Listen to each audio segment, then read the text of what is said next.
نحمده ونصلي على رسوله الكريم اما بعد فاعوذ بالله من الشيطان الرجيم بسم الله الرحمن الرحيم يا أيها الذين آمنوا كلوا من طيبات ما رزقناكم،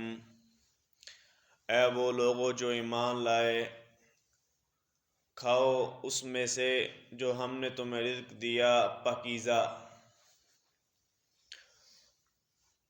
واشکروا للہ ان کنتم ایاہ تعبدون،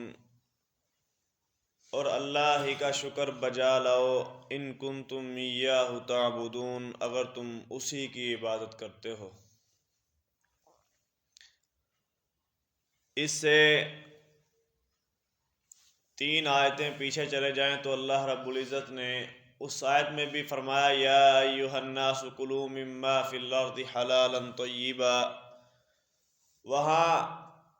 عام خطاب ہے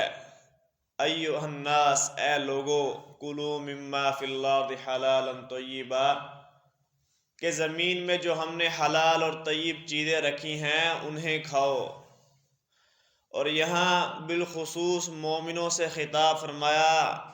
کہا یا ایھا الذین آمنوا، اے وہ لوگوں جو ایمان لائے، کھاؤ اس میں سے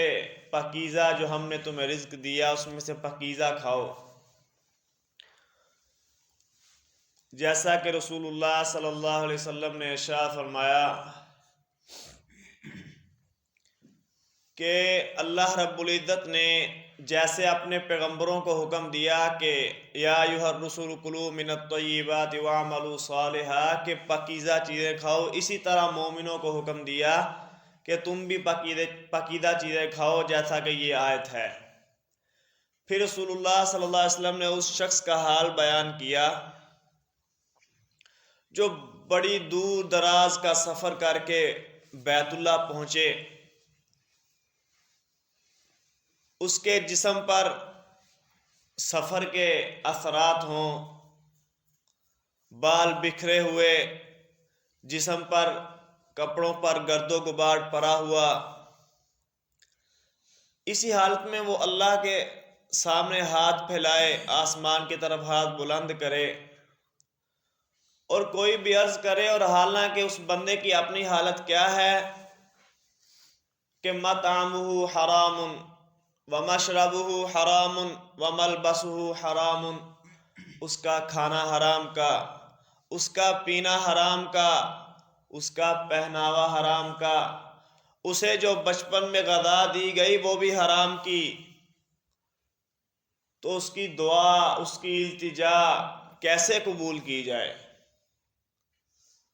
تو یہاں ایمان والوں کو مخاطب کر کے یہ بات سمجھا دی کہ پاکیزہ چیزیں اور حلال چیزوں کی کیا اہمیت ہے، جیسا کہ رسول اللہ صلی اللہ علیہ وسلم نے ارشاد فرمایا کہ اللہ طیب ہے، اللہ بڑا پاک ہے، اور اللہ پاک چیز کے علاوہ کسی چیز کو قبول نہیں فرماتا۔ آگے فرمایا انما حرم علیکم المیتۃ والدم ولحم الخنزیر، سوائے اس کے نہیں اس نے حرام کیا ہے تم پر مردار، والدم ولحم الخنزیر، اور اللہ رب العزت نے دم مسفوح، بہایا گیا خون،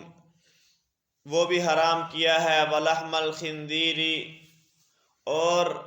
خنزیر کا گوشت بھی اللہ رب العزت نے حرام قرار دیا، وما اہل بہ لغیر اللہ، اور ہر وہ چیز جس پر غیر اللہ کے لیے نام پکارا جائے اس چیز کو اللہ نے حرام قرار دیا۔ 4 چیزیں فرمایا، سوائے اس کے نہیں اللہ نے ان چیزوں کو حرام قرار دیا ہے۔ اب یہاں ایک اشکال وارد ہوتا ہے، وہ اشکال یہ ہے کہ یہاں اللہ رب العزت نے کلمہ حصر استعمال کیا۔ کلمہ حصر سے مراد یہ ہوتا ہے کہ یہ چیز مخصوص ہے، یعنی اللہ رب العزت نے یہ 4 چیزیں ہی حرام کی ہیں۔ آیت کا مطلب تو یہ ہے کہ اللہ رب العزت نے یہ 4 چیزیں ہی حرام کی ہیں، ان کے علاوہ کوئی چیز حرام نہیں کی۔ بظاہر آیت کا مطلب تو یہ ہے، لیکن یہ حصر اضافی ہے، حقیقی معنی میں نہیں ہے، مطلق حصر نہیں ہے۔ کیوں؟ اللہ رب العزت نے قرآن میں اور کئی مرتبہ یعنی کئی جگہوں پر کئی اور چیزیں حرام کی ہیں، جیسا کہ شراب ہے،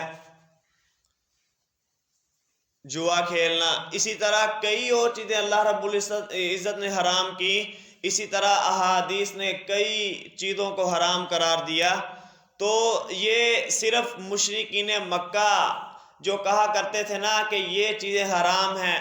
تو اللہ رب العزت نے ان کے جواب میں یہ آیت نازل کی کہ تم جن چیزوں کو حرام کہتے ہو اللہ کے ہاں تو وہ حلال ہیں، اور اللہ کے ہاں صرف یہ چیزیں حرام ہیں جن کا تم ارتکاب کر رہے ہو۔ اور شریعت میں اگر حرام اور حلال کی تفصیل میں جائیں، جن چیزوں کی حرمت پر شریعت میں واضح نصوص ہیں، ان میں پرندوں میں سے ہر وہ پرندہ جو اپنے پنجے سے شکار کرتا ہے،